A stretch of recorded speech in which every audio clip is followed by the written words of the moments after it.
Hello everyone, welcome back to another video. I'm Steven Reyes, head technician at Bellator CyberGuard. In this video, we'll talk about passwords, some password best practices, hashing and how passwords work, and password managers and how they can help you manage all your different passwords and kind of what they're good for, how they work, what good key features they offer. Okay, so first, best practices.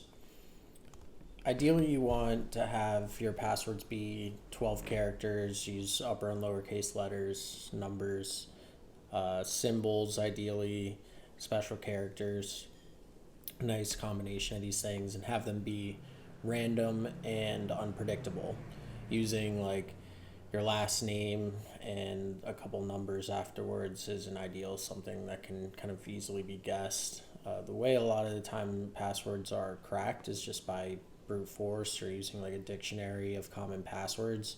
So you want to use something complex and unique so it doesn't fall into these easily guessed passwords where they use machines to try a bunch of different combinations and a bunch of different options to crack the algorithm and guess the password.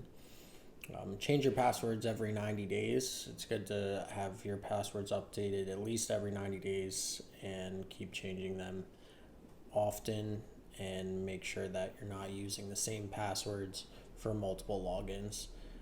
That's just to prevent the domino effect of, one password gets leaked and that leads to then all several of other of your logins being leaked and compromised because you're using the same password and the same username or email with all these different logins. I know a lot of people are guilty of that, but that's also a good thing that password managers are good for to help you prevent you from doing that. We'll get into that as well.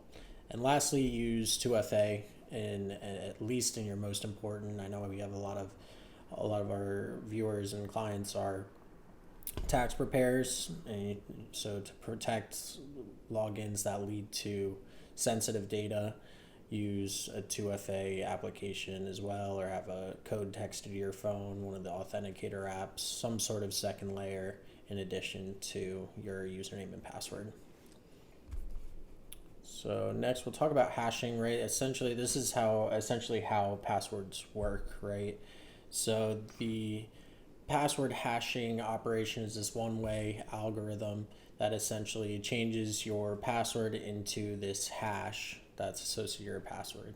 So then when you enter your login credentials, the password goes through this hash and then it's compared to or goes through the algorithm, and then that hash that's spit out of the algorithm is compared to what's stored in the database. So your actual password won't be stored in the database. So let's say your password is Steven123, right? The password that'll be associated in the database for my credentials, it won't have Steven123 saved there. Instead, it'll have the hashed version of what's spit out after it goes through that algorithm. Once you enter Steven123 through that algorithm, then whatever hash that's translated into is what will get stored in the database.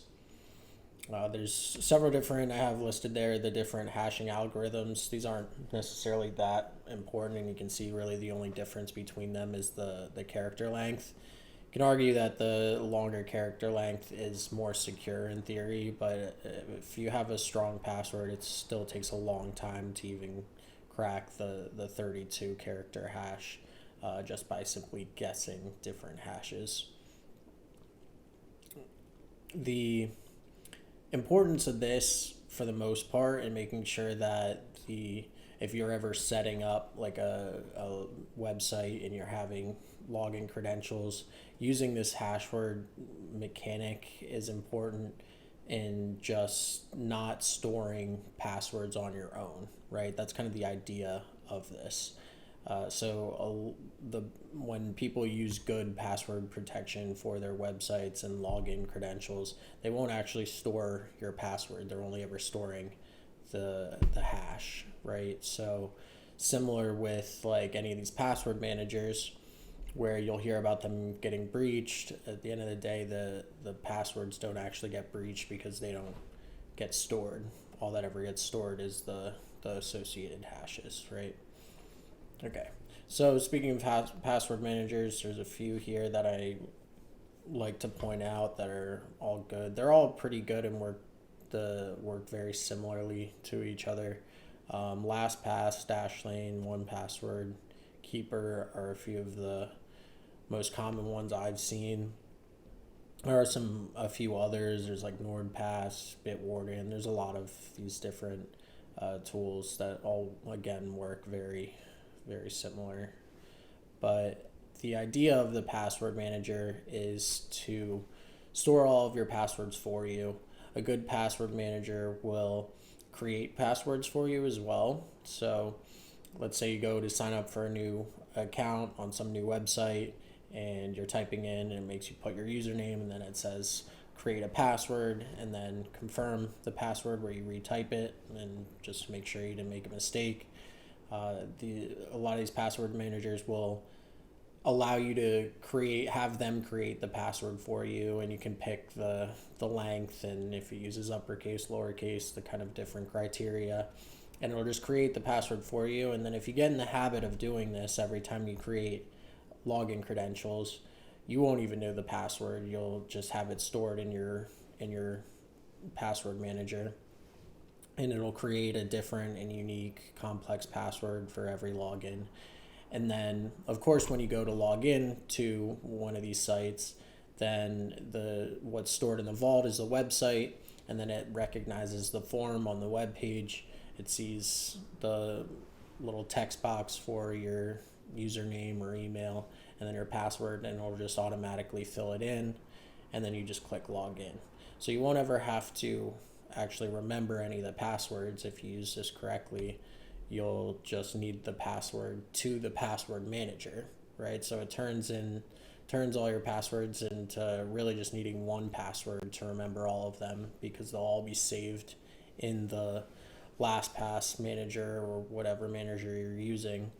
And then you'll just have to log into the password manager, enable it in the browser, and then when you go to any of these websites that require a login, it'll log right in and you won't have any issue, and then you won't have to remember anything, enter anything. It'll all be done automatically, which I think is really nice. What it won't do is finish the 2FA. So if you have a 2FA on top of that, it'll take you to that next screen, and then you'll use the 2FA to log in. But with so many passwords and so many different sites, and people have accounts all over the place, it's nice using these password managers to have everything organized and kept in one place. Another nice thing that some of these will do is like monitor the internet for any compromised passwords. So if there is data leaks and there are compromised passwords, it'll kind of let you know within the application and say, hey, this was found in a data leak, change this password, and you'll kind of get a security score as well in there, and it'll show, oh, you're using the same password for these 10 different logins, and it won't force you to change them, but it'll kind of show a red flag and say, hey, this isn't so safe, and maybe change 9 of these, right? And kind of keep things organized and secure for you.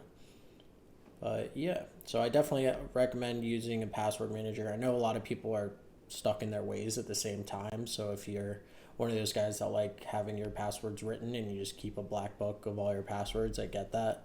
If that's the case, definitely make sure to pay attention to the best practices, that you're updating them every 90 days. You're using 2FA where applicable, really as much as you can, ideally. And that your passwords, again, are at least 12 characters is kind of the rule of thumb. Using upper and lowercase letters, using numbers as well as special characters. And lastly, not using, identifying, relatable, predictable phrases in your password. So like your last name, or maybe your last name and your date of birth. Some of these things that can be kind of easily guessed if the attacker has like some information about you. But that's everything on passwords. I hope you guys have a great day, and thank you for watching.